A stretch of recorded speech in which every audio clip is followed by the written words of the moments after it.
Os voy a contar cuál es el efecto de la realimentación negativa en la impedancia de salida de un amplificador realimentado en el que usamos una conexión serie en su salida. Fijaos la situación. Dispongo de un amplificador en enlace abierto que tiene una cierta ganancia A, una cierta impedancia de salida R0 y una impedancia de entrada RI que ahora mismo no me interesa tratar. Este amplificador en enlace abierto lo voy a realimentar con una cierta red beta y para ello usaré una conexión serie en su salida, de forma que acordaos que aquí voy a estar muestreando la corriente de salida. En la entrada no especifico cuál es la conexión que tengo y únicamente dejo indicado pues el restador que se formaría entre las variables de entrada, la de entrada al amplificador A y la de salida de la red beta. Mi objetivo es calcular una impedancia de salida R o F y para ello acordaos de cuál era el procedimiento estándar.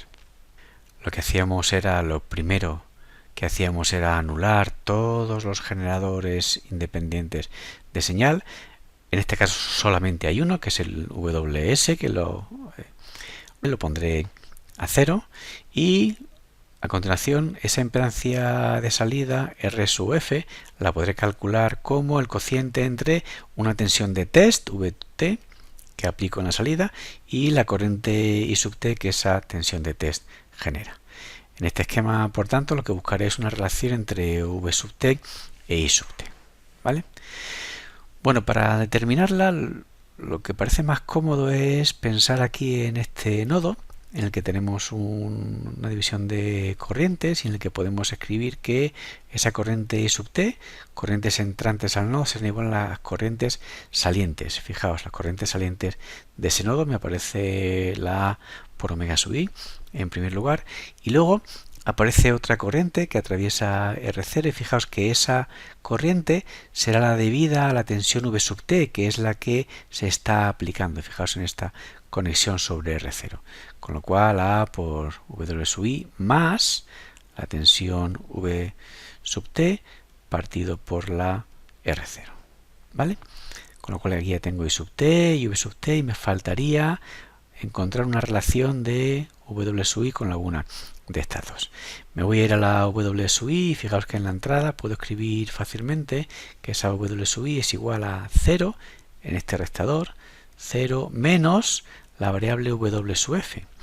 Y esa variable W sub F, fijaos además que es justamente la salida de esta red beta. La red beta en su entrada recibe I sub T y en la salida encontraremos W sub F igual a beta veces I sub T. Con lo cual W sub F, por tanto, será igual a menos beta veces I sub T. Y a partir de aquí ya lo tengo todo. Tengo I sub T, W sub I, en función de I sub T y mi V sub T por aquí arriba. Bueno, pues si hago las cuentas, si introduzco este valor de V sub I en la expresión que tenemos aquí me quedará menos A veces por beta por I sub T más V sub T partido por R0. Y ahora voy a seguir aquí, voy a pasar todas las I sub T al primer término, aquí tendré I sub T, aquí me quedará A veces por beta por I sub T y esto será igual a V sub T partido por R0. Sacando factor común I sub T en este primer término, me quedará I sub T por 1 más A beta, será igual a V sub T partido por R0. Y directamente aquí ya tengo todo lo que me hace falta para encontrar la expresión V sub T partido por I sub T.